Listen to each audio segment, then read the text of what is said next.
Kalau kau minum kopi tanpa berpikir, mungkin kau belum duduk di sini. Selamat datang di Pondok Kopi Aceh by HJK, podcast tempat obrolan menjadi perlawanan, suara menjadi kekuatan. Salam hangat dari Basecamp Cemara di lereng Kaki Siklop dan tepian Danau Sentani.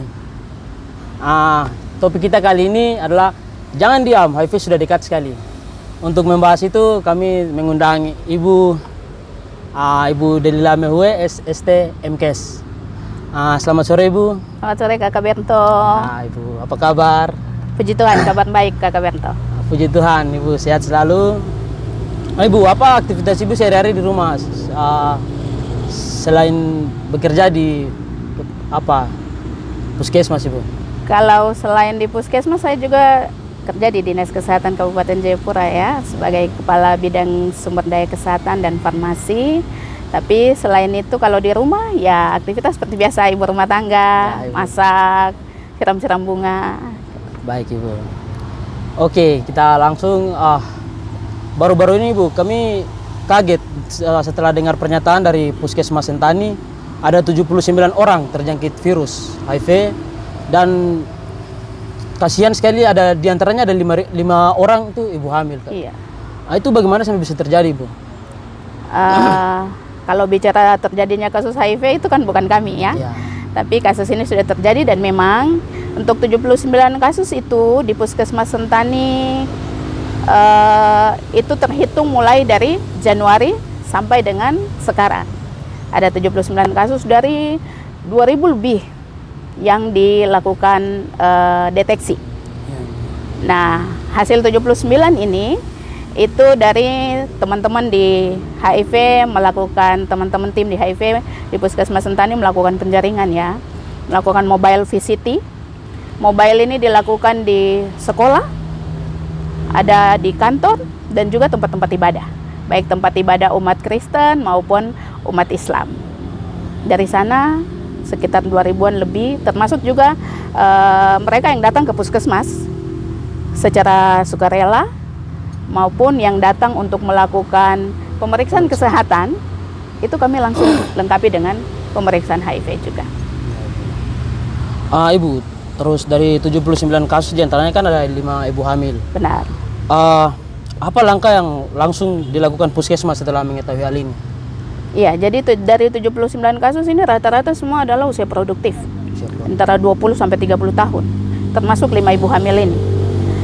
Langkah pertama yang kami lakukan pada ibu hamil ya sudah pasti bagaimana kita mencegah penularan dari ibu kepada bayi yang ada di dalam kandungan. Gitu. Jadi ibu-ibu 5 ini semua sekarang dalam pengobatan, minum ARV. Jadi harapannya karena mereka 5 ini adalah sedang hamil dalam usia kehamilan di trimester pertama dan kedua. Jadi intervensi ini kita lakukan, maka harapan kami adalah ketika proses persalinan terjadi juga akan terjadi di fasilitas kesehatan sehingga kita akan mencegah terjadinya penularan dari ibu kepada anak. Jadi mereka sekarang aktif minum obat Kakak Bento. Baik Ibu. Jadi mereka sekarang masih minum obat Ibu. Benar.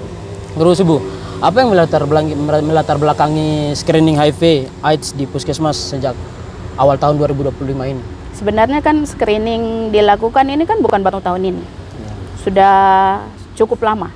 Sejak awal tahun 2007 itu udah mulai jalan mobile VCT. Saat itu saya bekerja juga di Puskesmas Sentani dan saya sebagai konselor HIV yang dilatih pertama kali di tahun 2007. Waktu itu saya di Puskesmas Sentani, saya konselor HIV. Jadi kita mulai menjaring ke tempat-tempat juga, termasuk ke tempat-tempat dulu ada tempat-tempat prostitusi, juga kami lakukan penjaringan ke sana. Tetapi termasuk di Tanjung ini kan dari Puskesmas Harapan sama-sama dengan kami melakukannya. Tetapi setelah ini ditutup kan kita lakukan penjaringan itu ke sekolah, ke tempat-tempat umum, tempat ibadah seperti itu. Dasarnya Kakak Bento, karena memang kasus HIV itu terus meningkat. Dan lebih banyak ini karena perilaku hidup seks bebas yang terjadi. Sehingga melihat itu ya kita sebagai tenaga kesehatan melakukan apa yang bisa kami lakukan. Seperti itu Kakak.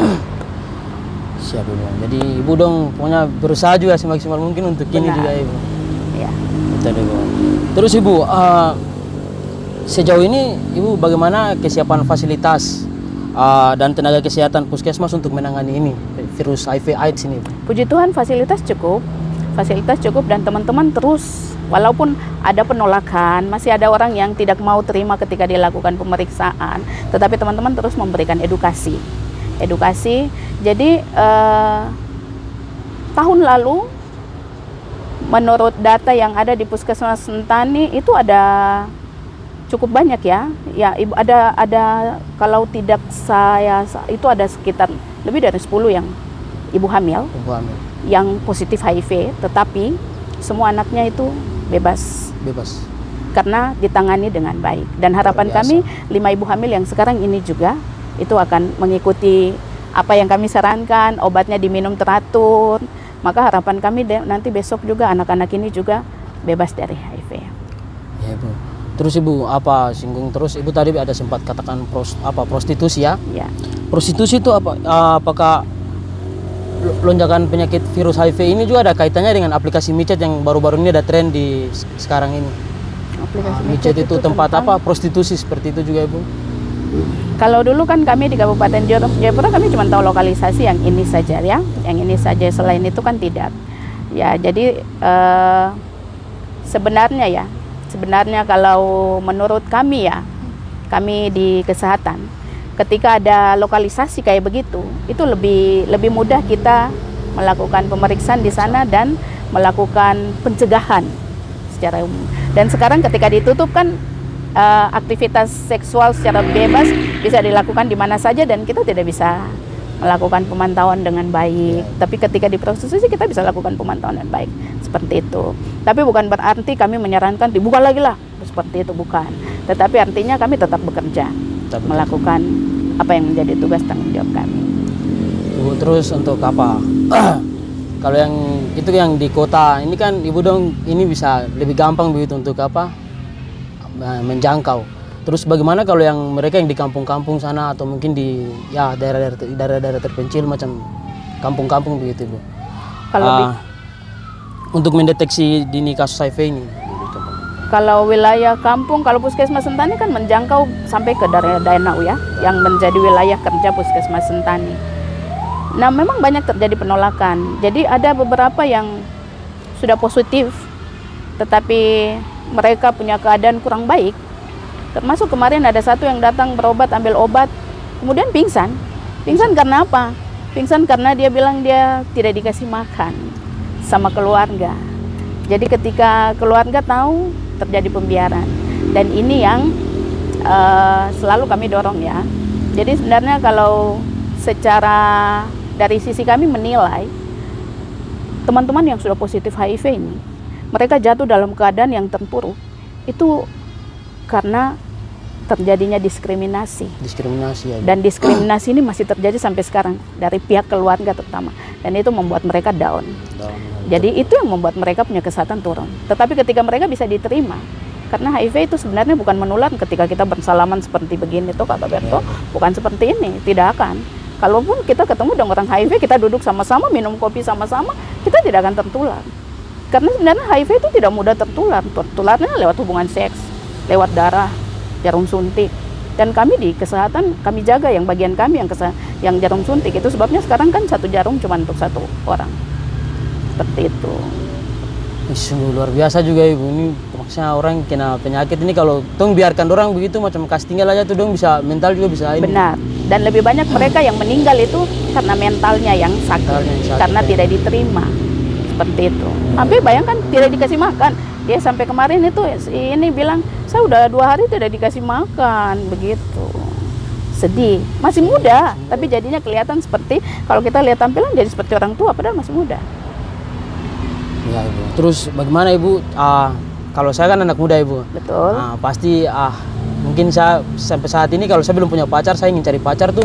Bagaimana cara saya mencari pacar yang saya bisa lihat kalau dia tidak kena terjangkit virus ini Ibu? Tidak bisa kita tahu. Tidak bisa tahu ya. Tidak bisa kita tahu dari tampilan. Caranya supaya kita ini ya kita tanya saja. Namanya kalau kita pacaran anak muda ya. Pacaran yang sehat lah, gitu ya. Jadi kalau saya pengen menghimbau kepada semua anak muda yang ada di Kabupaten Jayapura, pacaran silahkan, tapi pacaran yang sehat. Pacaran yang sehat itu seperti apa? Pacaran yang sehat ya pacaran itu di tempat terbuka, jangan di tempat yang sendiri, di tempat yang gelap, jangan. Jadi kita yang harus jaga diri kita kan. Kalau pacaran yang sehat, sudah kita cuma pacaran aja, tidak sampai melakukan hubungan seks, gitu. Tetapi kan kenyataannya sekarang seperti itu. Dari 79 kasus ini yang paling muda adalah usia 19 tahun dan itu wanita. 19 tahun ya, Ibu? Yes. Sangat luar biasa sekali, Ibu. Itu Ibu, macam yang tadi Ibu bilang, apa, kalau orang sudah kena penyakit itu kan dong kayak dikucilkan begitu. Benar. Itu bagaimana cara agar keluarga orang tua itu menerima mereka begitu kalau mereka sudah kena penyakit, menerima mereka supaya mungkin kayak tadi ada kasus, contoh kasus, ada teman perempuan yang tidak diberi makan karena ketahuan. Itu bagaimana cara agar orang-orang tua bisa menerima mereka begitu? Itu sebenarnya kami kalau tanya Kakak Bento, tanya kami dari Dinas Kesehatan atau dari Puskesmas, kami cuma bisa berdoa berharap supaya mereka itu diterima. Dan lewat acara seperti inilah kami mau menghimbau kepada masyarakat, terimalah mereka seperti yang seharusnya. Tetap mereka adalah keluarga, mereka adalah anak, mereka adalah istri, mereka adalah suami dari kita. Jadi tetap kita jaga hubungan yang sudah ada, jangan sampai terpisah hanya karena mereka itu HIV positif. Karena kita tidak tahu loh, kan lebih banyak mereka ini dijudge. Karena mereka anggap mungkin kamu kan HIV, kamu kan itu pasti mati. Terus emang kita tidak mati ketika kita tidak HIV? Kita sama-sama akan mati. Kita tidak tahu bahwa yang mati duluan itu orang HIV atau kita. Maka lewat kesempatan ini saya ingin mengajak semua orang, ketika Anda tahu bahwa keluarga Anda itu positif HIV, atau itu tetangga Anda, anggap saja itu adik Anda. Jadi jangan kucilkan, jangan dikucilkan, karena kita tidak bisa tertular hanya karena kita berbicara dan bergaul dengan mereka. Ya. Gitu. Terus Ibu, yang kita tahu penyakit virus HIV ini seperti apa? Fenomena gunung es. Gunung es, benar. Jadi yang sekarang sudah terdeteksikan ada 79, Betul. diantaranya 5 orang ibu hamil. Benar. Terus bagaimana? Apakah yang lain itu masih belum diperiksa atau mungkin mereka yang belum datang kunjungi ke puskesmas, Ibu? Nah, kalau kami dari sisi dari puskesmas ya, dari Dinas Kesehatan ya, ketika ada satu positif kan kita cari nih. Ketika kita cari informasi kira-kira tentang bagaimana sampai dia terkena HIV, kita akan cari tahu. Kalau seandainya itu dari hubungan, maka kita akan tanya, kira-kira siapa nih yang sudah pernah berhubungan dengan kamu? Nah, kita coba untuk mengajak orang-orang yang pernah melakukan hubungan seks dengan dia. Kalau itu suaminya atau itu istrinya, maka kita ajak. Kita bilang coba ajak datang dan kami edukasi. Supaya sama-sama diperiksa, kalau memang sama-sama positif, sama-sama dapat obat. Orang HIV itu, ketika dia minum obat secara teratur, memang dia harus minum obat seumur hidup. Tetapi ketika dia mau minum obat secara teratur seumur hidup, masa hidupnya kita tidak bisa putuskan, Tuhan saja yang tahu. Ya. Dan ada banyak orang HIV yang sekarang hidup dan sehat, kerja, banyak. Kakak tidak akan tahu ketika ketemu, mereka lebih sehat, gemuk. Ketika mereka diterima oleh keluarga dan mereka tetap makan dengan baik. Seperti itu kakak. Ya, Ibu. Jadi bahaya juga ini kalau biasanya kan Ibu, saya kan waktu SMP SMA tuh pernah ada sosialisasi tentang seperti penyakit-penyakit ini nih. Iya. Don tanam-tanam poster di sekolah, tapi itu Ibu kadang macam tidak mempan begitu informasi itu untuk masyarakat. Jadi dong kayak ini apa, ini seperti biasa begitu tempelan-tempelan. Tapi bagaimana cara agar maksudnya masyarakat mereka sadar, maksudnya mereka harus melakukan tes HIV itu Ibu. Itu sebenarnya kembali ya. Kembali ya. Karena kami lakukan mobile, kami melakukan penyuluhan, ayo lakukan pemeriksaan kesehatan. Jadi ketika mereka datang ambil surat kesehatan, entah untuk lamaran sekolah baru atau lamaran kerja, kami tawarkan dan mereka kadang menolak, tapi kami berikan edukasi. Akan lebih baik ketika Anda tahu status Anda, maka Anda akan tahu bagaimana ke depannya, seperti itu ya. Jadi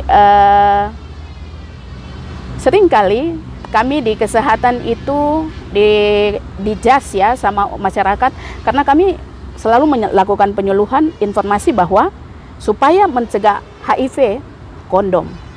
Nomor 1 itu kondom. Melakukan hubungan seks. Nah, ada guru, ada orang tua yang bilang kepada kami, kenapa bilang kami punya anak harus pakai kondom? Kenapa? Apakah kami orang kesehatan mengizinkan anak muda melakukan hubungan seks? Bukan. kita tidak bisa pantau mereka. Bahkan orang tua pun tidak bisa memantau. Ketika Anda tidak bisa pantau, kami cuma kasih saran. Kalau Anda ingin melakukan hubungan seks, pakai kondom. Karena itu bukan pasangan Anda, pakai kondom. Seperti itu. Baik, Ibu. Oke, Bu, kita istirahat minum kopi 5 menit dulu. Siap. Oke, sobat Kopi Aceh dimanapun Anda berada, jangan kemana-mana. Kami ngopi-ngopi sedikit dulu. Terima kasih. Dibayo, kurai kita dibaye, oh abai, oh yang damabaya,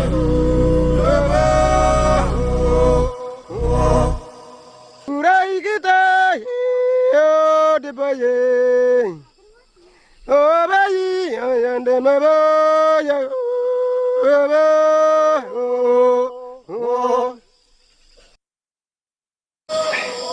When they walk back, they sing through the forest.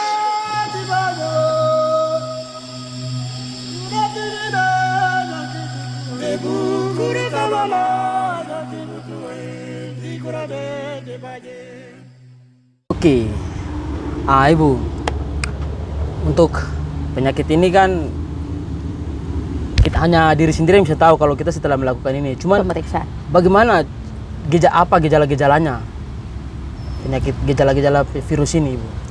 Kalau orang terkena HIV di saat-saat pertama, sebenarnya kadang tidak bergejala. Tidak bergejala. Tidak ada gejala. Bisa tidak ada gejala. Tetapi kalau sudah bergejala, itu biasanya sudah ada di tahap ketiga, sudah mau masuk ke AIDS. AIDS. Kalau sudah masuk ke AIDS baru ada banyak gejala. Mau batuk yang tidak berhenti, mau diare yang diobati tapi tidak sembuh, kayak gitu. Tapi kalau baru positif HIV dan masih di awal, itu enggak kena. Kadang-kadang tidak ada gejala sama sekali. Tidak ada gejala, Ibu. Ya, Sangat luar biasa sekali, Ibu. Ini maksudnya orang, apalagi kalau orang yang sering melakukan hubungan, pasti mereka rasa kayak ini sudah terbiasa dan nanti bisa. Pas lama-lama begini mereka melakukan lagi, ya. tambah tersebar lagi, Ibu. Betul. Jadi macam kembali lagi kayak seperti tadi, Bu, kayak bagaimana agar mereka bisa lebih kayak kembali ke kayak tadi, macam tuh suka tahu lewat media ini, tapi dong kayak tidak bisa dengar begitu, maksudnya kayak tidak sampai di hati, maksudnya untuk mereka pergi ke ini melakukan pemeriksaan. Jadi Ibu, maksudnya Ibu punya mungkin pesan atau mungkin ini untuk agar mereka lebih berani lagi untuk masuk melakukan pemeriksaan di puskesmas ini, Bu. Jadi kalau kami dari puskesmas cuma mau bilang begini, kalau Anda udah melakukan hubungan seks dan ternyata hubungan seks yang Anda lakukan adalah tidak aman, datang saja periksa supaya tahu. Apalagi kalau tidak tahu pasangan seksnya itu sudah melakukan hubungan seks dengan siapa saja. Kalau kita tidak tahu, maka lebih baik datang dan melakukan pemeriksaan lebih awal, lebih cepat, sehingga mendapatkan pengobatan lebih cepat, dan harus minum obat rajin. Tantangan kami adalah Kakak Berto, ketika sudah positif, kemudian kami kasih obat, mereka minum. Obatnya kalau habis kan mereka harus balik lagi ambil. Tetapi cukup banyak juga yang tidak kembali lagi ambil. Lebih banyak mereka tidak kembali karena terdiskriminasi. Mereka ketakutan dengan keluarga akan tahu dia ada datang ambil obat dan minum obat, akhirnya itu yang bikin. Jadi sebenarnya saya ingin mengatakan begini, kalau Anda sudah melakukan hal yang hubungan seks yang tidak aman, datang lakukan pemeriksaan. Ketika Anda positif, pastikan Anda minum obat secara teratur, seperti itu. Dan jangan putus obatnya, minum saja obat itu. Kan kalau sudah minum seperti biasa, ya anggap saja sama dengan kita tiap hari makan kan. Nah, minum obat juga, udah biasa. Jadi banyak yang seperti itu sih, terus dan aman-aman saja sampai sekarang. Ibu, kalau untuk obatnya itu maksudnya dong masuk periksa, dong setahu dong terjangkit virus, itu mereka obatnya dong beli atau langsung dikasih saja gratis? Tidak beli, obatnya gratis. Obatnya gratis. Obatnya gratis dan tersedia. Obatnya gratis dan tersedia, jadi jangan takut. Ketika Anda positif, Anda akan dapatkan obat secara gratis. Seperti itu. Teman-teman di luar sana sudah dengar semua, obat gratis, datang saja. Betul. Datang aja dan lakukan pemeriksaan. Pemeriksaan saja. Ya. Oke, Bu, kembali lagi. Wilayah Puskesmas Sentani. Itu dia menjangkau wilayah mana-mana saja itu, Ibu? Puskesmas Sentani itu ada 4 wilayah yang dilayani. Ada 2 kelurahan dan 2 kampung, Kakak Berto. Jadi 2 kelurahan adalah Kelurahan Sentani Kota dan Kelurahan Hinekombe. Kemudian kampungnya adalah Kampung Sere dan Kampung Yoke. Yoke itu Yoboy dan Kehiran. Baik teman-teman yang di wilayah sana, jika mungkin ada sudah pernah melakukan lalu ada gejala-gejala seperti yang tadi Ibu bilang, bisa langsung periksa. Ya. Terus Ibu,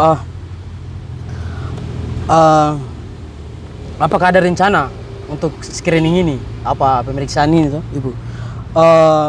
Atau kampanye dalam waktu dekat ini, Ibu? Sementara kami jalan seperti yang sudah saya katakan tadi di awal, bahwa kami melakukan screening itu ke sekolah-sekolah, ke tempat ibadah, ke gereja atau ke masjid, kemudian ke kantor. Dan ya puji Tuhan, dibanding di waktu-waktu yang dulu sedikit sulit ketika kita mau bilang terus orang sedikit takut. Tapi sekarang ada kantor yang menyadari, ayo minta untuk kami dari teman-teman di Puskesmas Sentani untuk datang melakukan pemeriksaan di kantor secara massal kayak gitu. Jadi kami harapkan itu respon positif dari semua warga yang ada. Lakukan saja pemeriksaan kalau Anda merasa bahwa mungkin Anda sudah terpapar, untuk memastikan diri. Itu Kakak Berto. Ibu, untuk ini mendeteksi kasus ini, apa langkah-langkah yang dilakukan Puskesmas untuk mencegah penularan lebih lanjut, terutama di kalangan remaja anak muda ini, Bu? Jadi yang tadi kami melakukan mobile itu selain di sekolah, kantor, dan ini juga sampai ke kampung. Saat posyandu berjalan, teman-teman HIV pun masuk di sana. Jadi ketika orang datang untuk posyandu juga ditawarkan untuk melakukan pemeriksaan kayak begitu. Jadi seperti ya di kampung itu berarti kita bisa menjangkau juga orang-orang yang ada di kampung kayak begitu ya. Yang tadi Kakak Berto bilang yang terakhir nih. Ya untuk langkah-langkah yang dilakukan untuk mencegah. Iya, kalau bilang langkah-langkah pencegahan, langkah pencegahan yang paling pertama dan utama itu kondom. Jadi ketika kami temukan orang yang sudah memang melakukan hubungan seks, kami cuma tawarkan kondom. Kondom itu adalah cara pencegahan yang paling ampuh nomor 1. Karena ketika melakukan hubungan seks, kalau dia menggunakan kondom dan dia tahu caranya, pakai kondom dengan benar, itu berharap tidak terjadi penularan. Seperti itu. Pencegahan yang paling utama ada di situ. Kemudian, kalau pencegahan dari ibu ke anak, ketika ibunya positif, maka kalau itu dia hamil masih triwulan pertama, hamil sampai 3 bulan atau di bawah 6 bulan, itu kita bisa intervensi dengan obat. Dia minum ARV untuk bagaimana supaya dia tidak menularkan dari dia kepada anaknya. Sampai dengan kita sarankan untuk proses persalinan yang aman. Seperti itu. Kalau beberapa tahun yang lalu ada yang positif, itu karena kalau ada ibu hamil yang bisa tertular anaknya, itu karena ibu hamilnya begitu datang dan ternyata positif, itu kita temukan di akhir kehamilan. Itu kan intervensinya sedikit terlambat, maka bisa positif untuk anak. Makanya di Sentani ini ada sekitar 11 anak usia 4 tahun sampai 11 tahun yang positif HIV. Kakak Berto bisa bayangkan, dari usia 4 tahun ini dia harus minum obat sampai dengan seumur dia hidup. Dia harus minum obat. Kasihan sekali Ibu. Iya. Itu Ibu, macam untuk yang ibu-ibu hamil nih, ini mereka maksudnya melahirkan pas pertama melahirkan baru ketahuan, atau mungkin sudah anak pertama sudah lahir, atau kedua atau ketiga baru ketahuan kalau mereka sudah terjangkit dengan kasus yang kita dapat kemarin di Puskesmas? Nah, ini masih hamil, Kak. Masih hamil, belum melahirkan. Dan ibu hamil ini semua usianya usia muda loh. Jadi hamil usia pertama antara 20 sampai 30, tidak hamil pertama semua. Tetapi usia mereka masih sangat muda. Tapi ya puji Tuhan, karena puji Tuhannya apa? Oh, mereka positif. Sedih, iya sedih. Tapi kami puji Tuhannya kenapa? Bersyukurnya kenapa? Karena mereka ditemukan di saat usia kehamilan masih muda. Sehingga intervensi yang kami lakukan itu bisa dilakukan dengan baik, dan kami berharap bahwa 5 anak ini yang ada dalam kandungan ini bebas HIV. Ibu, bagaimana agar masyarakat bisa lebih berani untuk melakukan tes HIV ini? Saya cuma mau bilang begini, kalau kau mau sehat, kau harus berani datang untuk melakukan pemeriksaan diri. Karena HIV ini, itu tidak bisa lihat dengan mata. Tidak bisa. Barang ini dia ada menyebar, seperti tadi Kakak Bernto bilang, ini seperti gunung es yang tampak di atas 79, yang di bawah 79 ini, kan 79 ini mereka positif ini yang ada di atas puncak ini. Mereka positif ini karena ada orang-orang di bawah yang lebih besar lagi, lebih banyak. Jadi kalau Anda rasa Anda tidak aman, periksa saja, tidak usah takut karena obatnya gratis betul. Apa pesan Ibu untuk generasi muda agar terhindar dari penyakit ini, Ibu? Pesan Ibu? Kalau pesan saya untuk generasi muda supaya terhindar dari HIV, Anda boleh pacaran tapi lakukan pacaran yang sehat. Pacaran yang sehat artinya pacaran biasa saja, tidak sampai dengan melakukan hubungan seks. Kalau boleh, kalau pacaran, perkenalkan pacar Anda sama orang tua supaya Anda bisa dikasih tahu bagaimana diarahkan. Jadi jangan pacaran sembunyi-sembunyi, itu yang pertama. Kemudian yang kedua, kalau memang Anda tidak bisa menahan diri untuk melakukan hubungan seks, lakukan hubungan seks dengan memakai kondom supaya Anda terhindar. Seperti itu Kakak. Siap. Gitu. Tapi akan lebih baik kalau tidak melakukan hubungan seks sebelum menikah. Sebelum menikah. Ya. Dan setelah menikah, lakukan hubungan seks hanya dengan pasangan. Gitu. Dari akhir pembicaraan ini, ada yang mau Ibu sampaikan untuk teman-teman di luar sana yang sedang menonton? Baik, terima kasih Kakak Bernto. Untuk semua yang sedang menonton acara ini, anak muda ataupun orang tua, semua masyarakat yang ada di Kabupaten Jayapura, saya sangat berharap supaya Anda tidak menutup mata dengan kasus HIV yang terjadi. Terima keluarga dan saudara Anda yang sudah positif HIV. Kemudian yang berikut adalah pencegahan paling nomor 1 itu adalah kondom. Anda jangan anti dengan kondom, karena kondom itu adalah alat pencegahan yang paling nomor 1. Kemudian kepada seluruh warga masyarakat yang ada di Kabupaten Jayapura, khususnya di wilayah Sentani, silahkan Anda datang dan melakukan pemeriksaan diri sehingga Anda tahu status Anda itu apa. Dan coba mengajak siapa saja keluarga untuk melakukan tes ini, karena tes ini akan dilakukan dan kalaupun positif, obatnya itu adalah gratis. Kemudian bagi Anda yang sudah positif HIV, saya ingin mengatakan Anda jangan hilang dari peredaran di puskesmas. Anda bisa datang ambil obat secara gratis dan tetap minum obat. Anda pasti sehat, Anda pasti sukses. Dan kepada semua masyarakat, khususnya di bagian ketenaga kerjaan, ketika Anda tahu ada orang yang positif HIV di kantor Anda, tidak perlu ada diskriminasi. Semua orang punya hak untuk bekerja dan mencari hidup. Jadi biarkan semua orang yang positif HIV tetap bekerja. Anak-anak yang positif HIV, mereka tidak ingin mereka HIV sebenarnya, tapi mereka lahir, kemudian mereka positif HIV, maka Anda sebenarnya sebagai orang tua dan masyarakat yang ada mendukung mereka. Mereka punya hak untuk sekolah dan terus mencapai cita-cita mereka. Mungkin itu Kakak Bernto yang ingin saya sampaikan kepada semua warga masyarakat di Kabupaten Jayapura. Terima kasih Ibu, terima kasih banyak untuk pesannya. Teman-teman di luar sana, jangan lupa apa yang sudah Ibu sampaikan, ikuti seperti apa yang sudah Ibu bilang. Terima kasih juga teman-teman yang sudah menonton video ini. Salam hangat lagi kembali dari kami, Basecamp Cemara, Pondok Kopi Acem by HJK. Sekian dan terima kasih.